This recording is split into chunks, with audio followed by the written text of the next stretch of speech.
Okay, here we go. 3, 2, 1. And we're live. This is Social Monkey number 5. This week I've got long-time friend for over 20 years, Damian Bradley, in with me today. As some of you saw on the post, we're going to be talking about the struggles that you will continuously go through when you have to care for a loved one that has a terminal illness. It's something that Damian has been proud enough to actually come on and speak to us today about. Something that's very dear to his heart. He's taken on a lot of things over the last couple of years, and he's come out the other side of it a better man. For him to be able to come on and speak about his experience today is something that I think a lot of people can resonate with. It's something that we can all hold close dear to our hearts. So welcome, Damian, today. How you doing, bruv? You all right? All right, mate. Thank you. Yeah. Thank you for having me on the show today. That's all right. Hope you've been well and that. Hope things been good at home. Yeah, it has. Yeah, we've been doing good. So enjoying the sun and that, and holidays. Yeah. Well, holiday. I don't get a chance to have one of those. Doing a day job and all that. You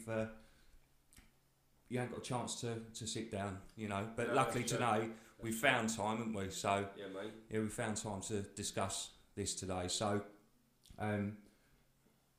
getting down to what we wanted to discuss, your mum had cancer. That's right. She had terminal cancer. She had bowel cancer. In the end, she had lung cancer as well. And she had she had cancer in the pelvis and lymph nodes and that as well. Struggle. So when did she find out she had this condition? Probably about 3 years ago. Okay. About 3 years, yeah. It was about a week before Christmas it was. My little girl done just turned 1 at the time. She had it for 3 years. When she was diagnosed with it, they said she'd only had a couple of months to live if she didn't have no treatment at all. Obviously, following that, she went and done chemotherapy. I went with her every day to her chemotherapy sessions, and long sessions they were, absolutely long. Like sitting in there for like 9 hours straight and that, waiting, just for her to come out, take her home and that, in a car and that, like you get a special car and that to take us back and things like that. Went with her, took her home all the time. Never really left her side, to be honest, in that respect, because I'd always want to be there for her, do you know what I mean? Yeah. So, That finding that out obviously is a harrowing factor in itself. Obviously someone that you've loved all your life and they've unconditionally looked after you regardless of your faults and successes. Exactly. And now all of a sudden it's placed on you to take up that mantle, and it's a big thing to take on. Difficult. Yeah, because from what you've told me, you bear the brunt of everything. You're the one there all the time. Yeah, I did. And it's not as if you feel it as it is a burden, because it's not. No, but never that. No, never but for once. but what it is, it puts you in a position where it's hard to be happy. That's it. Exactly that. It's hard to be happy, and when people look at exactly that. you and say, Exactly that. What's up, brothers? And it's like, well, state the obvious. You know. Yeah, even in other senses, like, I don't know, having a girlfriend or something like that, just didn't want it because I just thought, you know what I mean, like, I need to be able to focus on looking after her, and I'd feel guilty if I had a girlfriend or something like that, and I'd be happy, I'd feel guilty for being happy in that sense, while she's not happy herself, or knowing that she's going to pass away, like, and doing that, it just, it proper changed me for the way I thought and the way I act, and the person I was, or person I am now. Yeah. So, obviously the caring side of things, so, I mean, how much help did you get from the National Health Service? Is it something that was regularly available once she was diagnosed? Yeah, so basically what happened was, she was having chemotherapy. I think she had probably about 5 rounds of chemotherapy originally, and where she had a tumour in the stomach, it burst open one night, and obviously I had my son, obviously I had my son long distance at the time, obviously I have my son full-time now, full-time dad, but at the time I used to have to travel a long distance to go and take him home back to his mother's. I took him home, she wasn't looking too well. When I come back from obviously taking him home, which was a round trip of 7 hours, I come through the door and like she was basically her whole face was green, wow. like, and I could just something went right. I called the ambulance straight away. Went to the hospital with her. They said that the tumour would open up the stomach lining, and that it perforated through her stomach lining. And she that night she had an emergency Hartman's procedure to have a colostomy bag fitted, and they burnt the tumour back a little bit. So it's to try and stop it from growing, prevent it from growing any further. And at that point, yeah, that was difficult. Well, I wouldn't be surprised, mate. I mean, that's coming home to that, you know, having such probably a potentially nice weekend with your son. Yeah, exactly. You know, coming home and then finding your mum in that state. I mean, and for you to be of the way you are today, a lot of people would have crumbled in that situation. Yeah. But you didn't, did you? No. You stood up and made sure your mum got the medical attention she needed, and she was saved at that point because it could have got a hell of a lot worse. Yeah, you're right, and yeah, that is true. Like, you know, she had the emergency operation that night, and if she hadn't have, then she probably would have passed away there and then. Yeah.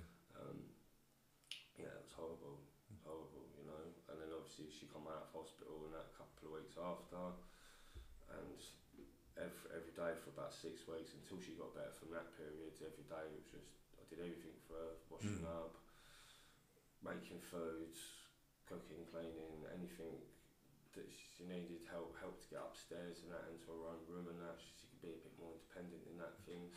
Yeah. Yeah, I did it all for her, you know, just to put a smile back on her face, you know. Yeah. Just to let her know that I'm a nice person and I can do that sort of thing, if that makes sense. I'm sure she knew that already. Yeah, I know. I know. Deep down in all of us, there's an empathetic side, regardless of our hard shell. Right. That is right. That's always the way I've seen things, because people can always put on a stern face, but deep down, when it comes to family, you know, there's nothing more that you've got that instinct just to care. Yeah. So obviously, you being the carer, you were looking after her in every aspect of her daily life, having to go shopping, having to make sure she had clothes, you know, sanitary towels, you know, things like that. Yeah, basically, all the time. Yeah, everything. You know, and this is where, you know, a lot of people struggle because your social time is gone. Yeah. Like you said with the girlfriend earlier, it's hard to be out, but it's not just the girlfriend, is it? Because it's just around happiness in general. Well, you say that, but just unable to be happy in general in that aspect. Why you've got something like that going through your mind or through your head. You know what I mean? I mean, obviously, like, we've got the same circle of friends and that as well. Yeah. And like enough times we've gone to like one of our mates' houses, like, and everyone's been there.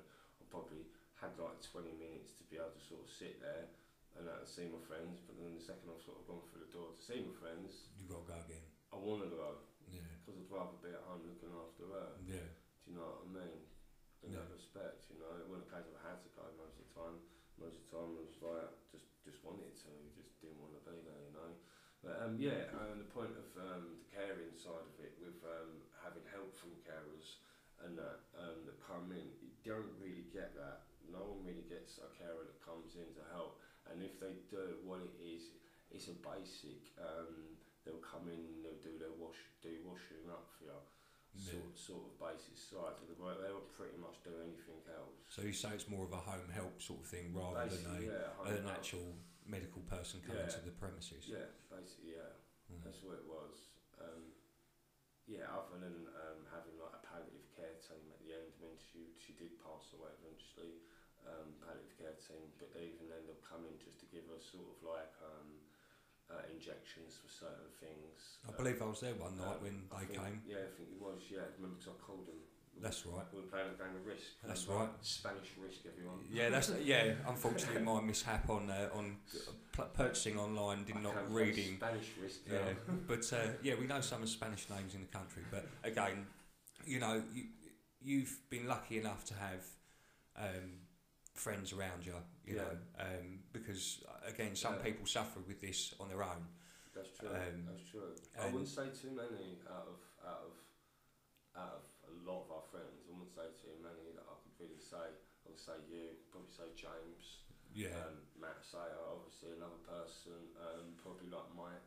Yeah. And Kieran Lowe, like another notable mention there. Like for them sort of people like them, like I've got absolute utmost respect for everyone. Like, you know. But sometimes all it takes is just someone to sit and have a conversation with yeah, you, regardless of anything, you know. And it's hard as well because, like we were saying with the social aspect of things. Yes, we're close to you because we all grew up with you.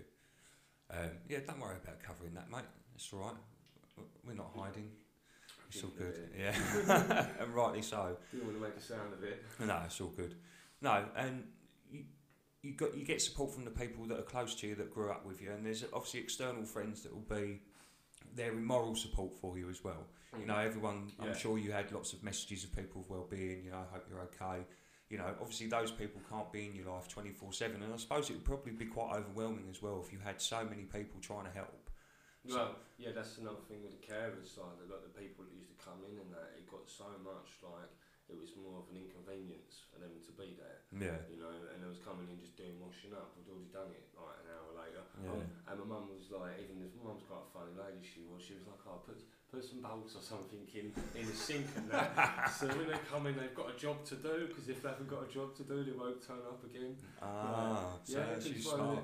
It's quite a smart thing, but in the end, we was just like, do you know what? It's more of an inconvenience of them just coming through, just sort of doing a little bit of washing up, just standing there, just yapping about things and that. Like, what do you think could be better if there was to be a service that was actually done to help, obviously, terminal ill patients with their downturn as obviously things get worse? Well, I say like palliative care and that were pretty good. That's not that side of it. That caring side of it's a different one. They was involved in it, like obviously the last couple of months and that of my mum's life.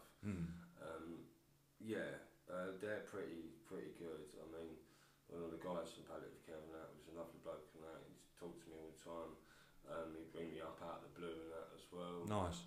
Just to say how I've been and things like that. I mean, I've got to admit sometimes I didn't want to answer the phone myself because it's too much. Do you know what I mean? Sometimes you just want to try and switch off for any minute or any second you can get, sort of thing. If you can switch off, then that's a great thing to get, you know. But a lot of the time I never got that. So apart from palliative care, to be going through what I went through, I would say if it was someone else, I'd like it if someone else has some sort of training beforehand, rather than just be pushed into the deep end of it all and that, and not knowing what you're doing, and just sort of, you know, someone tells you to do this and then you just got to do it, but make sure you got to do it right, you know. Like for myself, I was giving my mum medicines and that as well, but I only got shown to do it by one person, and then straight away I'm in the deep end doing it myself. Did you feel more comfortable doing it than someone else who you thought wasn't trained doing it? Yeah, no, I guess so. I mean, at first I probably thought, oh, have I done it right? Have I done it wrong? I mean, like, I had to give my mum like morphine, not inject her, but syringing, like a thing. It's like oral morph. Okay. So I've had to give her doses of that, and obviously you just get the box. You don't get told what to do. You just get the box, and it just says on there on the back and that how much to give her in between this and in between that, and like obviously giving her some of that as well. Just give her like a half a dose at first in that to see if she reacted to it. Yeah. And obviously, and then she wanted a bit more and that from it as well because it wasn't working, sort of thing. So then strength wasn't enough. Yeah, so then I'd have to give her another half a dose and that as well. And she did have you get these like morphine patches that go on your arm. She had them, and I used to have to give them to her as well. And like you'd have to wear gloves and that for these sort of things because if it gets on your skin, it gets on your skin, it gets on you. It's inside you. Do you know what I mean? And it's like a patch that lasts for like 7 days and that as well. 7 days. Yeah, 7-day patch. Yeah, wow. 7-day morphine patch. And I remember one of my aunties being there and that. And obviously I had to change my mum's patch and that. So I just went up there and done it like. And then like after I'd done it, my auntie went, "You done it ever so professionally." And I was like, I didn't see that in me being professional, just seeing it as in I'm just trying to do this because I don't want mum to die, and I was just trying to look after her and just trying to make sure she had an extra couple of days or however extra length of time that she got. I was just trying to well, you did do that, didn't you? You did, because you said at the beginning they only gave her a couple of months, and you said she from diagnosis to passing. Yeah. It was 3 years. Well, even at the end, even when the one of the palliative care team that come in, he was like, "Oh, she's only got 48 hours, and that, I mean, she done like 4 days." So she Extremely strong woman. exceeded herself from that. Extremely strong woman. Yeah. So obviously she has passed away. Yeah. You know, very sad moment for your whole family, and obviously condolences to all of you. Yeah, thank you. You know, your whole family, because you know, me and you have obviously had similarities with both of our fathers dying at a young age as well. And I was going to sort of say something about that well, as well. But for me, but it's different from that's irrelevant because that was 20 years ago. This is now, you know, that's something, those demons of mine have been and gone. Yours are currently fresh in your mind, in your feelings, you know, and I feel that by helping people understand that they're not alone, you know, there is always someone that's there, going to be there to help, regardless of the time. We're in the social media age now where it doesn't matter what time you need somebody, 9 times out of 10 somebody's online listening. Yeah, you know, that's right. It is true. That's right. So how have you been coping? Because now obviously you've got the responsibility of your son, which is fantastic news. So that's another strange thing as well. Obviously, my mum died. Bless my mum, she died on Mother's Day. Of all days for a woman to die, for your mum to die. My mum died on Mother's Day. I think it wasn't too long after that I come round here. Probably was 24th or 25th. I come and see her. That's right. And then we were sitting there, and that interview with Boris. It was my wife's birthday. Yeah. That interview come with Boris, and that obviously I can't say the thing in that because you might get your YouTube video taken down for saying that.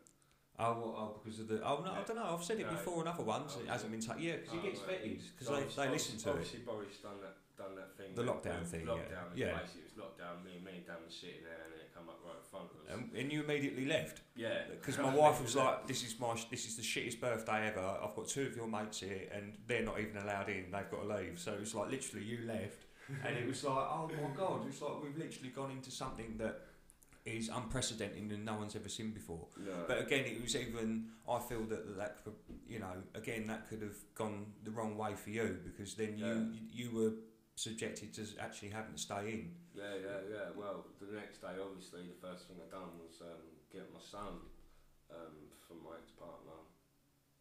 I won't go into conversations about that one too much. Yeah, but, we'll skip over that bit. Obviously, when I got my son like full-time dad, goes to a little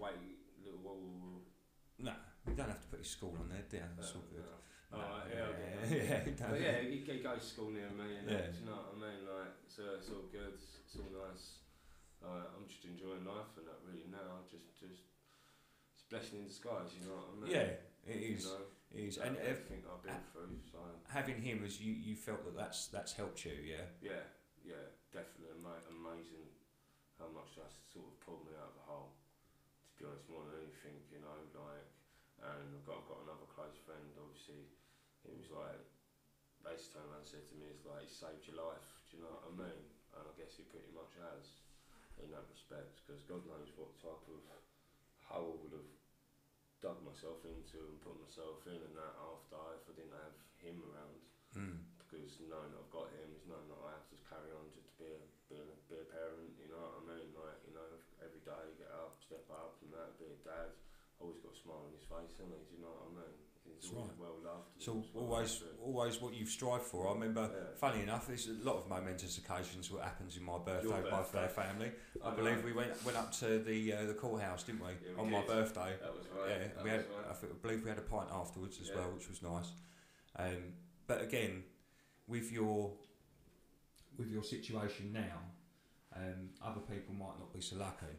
No, you know, right. Yeah, and because I trade everything to luck because I'm a gambling man, but somewhere deep down, that was meant to be. What you did for your mum all those years put you in the position to be ready to be a full-time dad. Yeah. Deep down, emotionally, you know, you've seen things that now. Definitely. I mean, even in the last like couple of weeks, couple of months, and that with me and my mum and that. Just I didn't really see anyone, didn't come out at all, did I really? Like, obviously No. you come to mind at one point and that, 'cause Yeah. I was like, I can't really go out bridge, you know what I mean? Yeah. Yeah, with that, like, you know, me and my mum had a lot of deep, in-depth conversations about things and that, you know, and yeah, she has truly helped me to be a better man in all aspects of life and that, not just by being a parent, just by in the way I live and the way I act and how I treat people and how people should be treated in life and that, you know, like, she proper has imposed that on me, and that will always last forever. You know? It's a trait you can pass to your son, isn't it? He's already got it anyway. Yeah, there you go. He's more nicer than me. Well, he is. He's always got his places. He's always got his thank yous and that. Well, I'm sorry, I'm burping. That's all right. That's why I'm drinking water, mate. Sorry, water. He's always a well-behaved boy and that. Do you know what I mean? You know, like, and that's really good. That is really good. Like, morals. It's what you need in life, and you know, it's what you need to get through life. Well, I think our generation's been through pretty much a big shit mill. Yeah. You think, what was it? We've gone into recession again, haven't we? Yeah, that's it. Yeah, and in our lifetimes, you think we were born in the 80s, yeah? Mm-hmm. You look back over the years, how many recessions have hit this country since we've been alive? More than I can think of past human history, past history. Think back in like the 1800s, there weren't this many recessions. Yeah. I've seen 3. Yeah, I've seen. Yeah. I've probably seen about 3. 3 recessions in 34 years. That's one every 10 years. One every 12. Yeah, 11, 12 years. Yeah. Oh no. It's you know, terrible, man. It's terrible. That's and I mean I don't get it. I mean it's not as if there's not enough money flying around. Absolute madness. And it's you now and us, me as well. You know, we've got to look at our kids and go, look at the fucking state of the place. You know, look at it. Yeah, mate. And country's just wrong. You know. So much bad stuff going on, and we've got to bring our kids up in this world with the right morals, but surrounded by the wrong people. That's it. It's really hard because a lot of people will blame it on the high society because of the money or the government or this and that. It's everybody. This is what I said about the cannabis before. Everybody's got to be on board. Everybody's got to be on board with something if we want change. That's right. But without having to go into the streets and riot and shout and scream and all that sort of. It's got to be. It doesn't need that for that to be. There's always a peaceful resolution to everything. Going down that road of rioting on the streets is the way where it doesn't happen. No, that's right. Just makes it worse. Yeah, exactly. Yeah, but people have got a right to show their voice. To a bunch of fucks. Yeah. You know? Everyone's got a right to say their voice. To show, you know, everyone's got a right to say something. But again, we've all got to look at what we've built as a civilization, and not ruin it for finger pointing and blame, because the damage is already done everywhere. It's not. It's everywhere. The damage is already done. You know, I look around and think that we could do so much better. We really could. We could do so much better if there was more. If there was more put into other places around. And there's just more belief in other people in society, you know, regardless of who they are, what race they are, where they come from, what background they are. You know, it should be more of a people coming together as a whole. You know, like now we're going to go in space soon.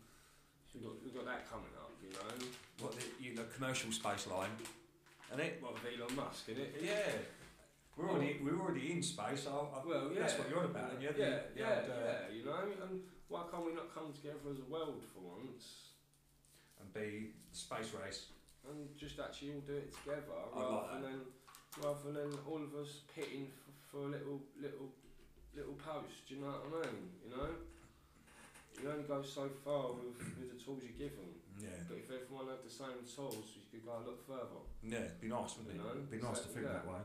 Yeah, well, I do think that way, but others in society don't, you know. But then, if you ever had something like that, it would just become like New World Order government, wouldn't it? Do you know what I mean? Well, do you know, I don't think that can happen. I really don't. I think it's really...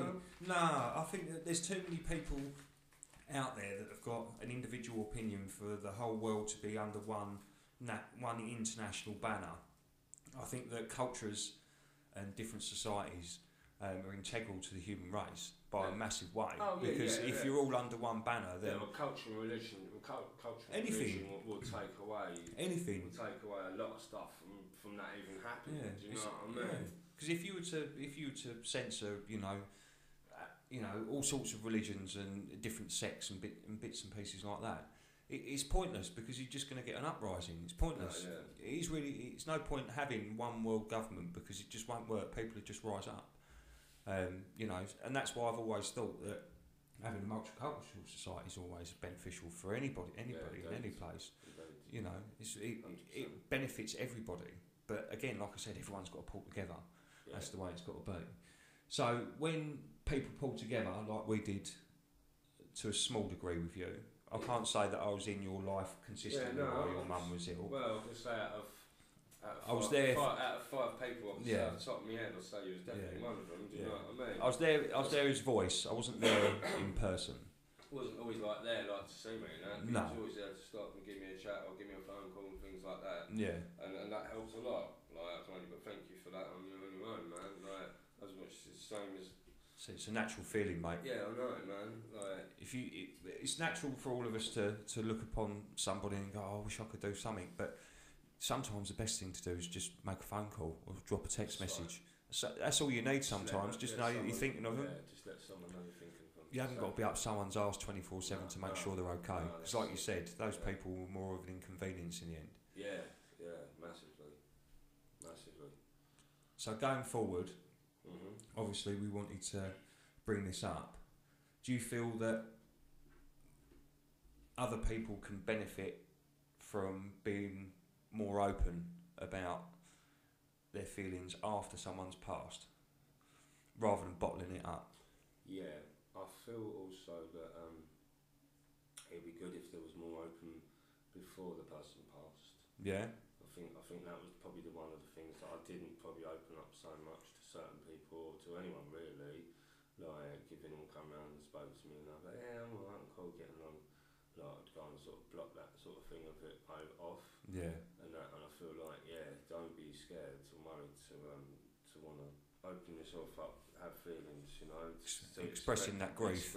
Express how you through them thoughts and feelings in your head. Yeah. It helps. There's always people there to help. If you've got friends, right friends, just people need to talk about the situation, because it's scary, and even though that I knew my mum was dying, in the back of my mind and that, like, I put it there, because every day I'm getting up and all I'm doing is seeing my mum, because she's still alive at this point, and I'm just being there for her. I'm just enjoying the moment, just living for that moment, like, just to make her happy, and that, to put a smile on her face regardless of the situation or how bad or how dire it is. I've just carried on to put a smile on her face. But yeah, people should never feel that they should hide their feelings or be scared to talk about things like this, because I ain't gonna be the only person this is gonna happen to. No. And heaven forbid it happens to anyone else. I've never wished this sort of thing on my worst enemy, but it's a part of life. Death is a part of life, and it's inevitable. So if you can just be there for your loved ones and your families through this time, when it happens to them, then I'll turn my hat off to you, in that sense. Good. So, it's a lovely thing to say, mate. Right, yeah, it's a lovely thing to say. So I'll leave it there for now. All right. That's fine. We're gonna. I want to get back together to have more of a jolly convo. Yeah. For the next time. Yeah. I wanted to get you on to talk about this because one thing, I'm fucking proud of you. Yeah. What you've achieved. Thanks, some people will look past the post and not realise what's in the picture. That's right. Yeah. That's right. And that's one thing I want to get across with this as well. Words are better said than read. Yeah. Way I see it anyway, because the expression's there. Yeah. Because you can read a text message and take it the wrong fucking way. Yeah, I know. Yeah. I normally do. Yeah, so do I. So that's why I always do voice messages. So yeah, so do I. Yeah, So do I. voice messages. People go, oh, these fucking voice Yeah, messages. Yeah, they'll get it all the time. Yeah, it is. It's funny, but isn't it? again, It's so much quicker though, isn't it? yeah, and yeah, it is, because if you put that into a 1 minute clip or a 1 minute 30 clip, people will listen to it, and 9 times out of 10 they appreciate it a little bit more, but not consistently. A little like the back and forth text messages, it don't work. People just go, oh, fuck this, I can't bother to keep listening to it. Yeah, I thought it's not everyone. Yeah, it is better. But again, for everybody's own mental health, if you are going through a struggle with someone with a not just obviously cancer, obviously there's multiple terminal illnesses out there. Make sure you just even someone that's looking after someone that's looking after someone that's ill or something like that. Reach out and speak to people. You know, realise that you're not alone. It's something that a lot of people need to do. You know, make this world a better place. Look after one another, innit? All right, we'll end it on there, bruv. Love ya. I'll speak to you soon. Take care, bruv. Take care, everyone. Bye. Bye.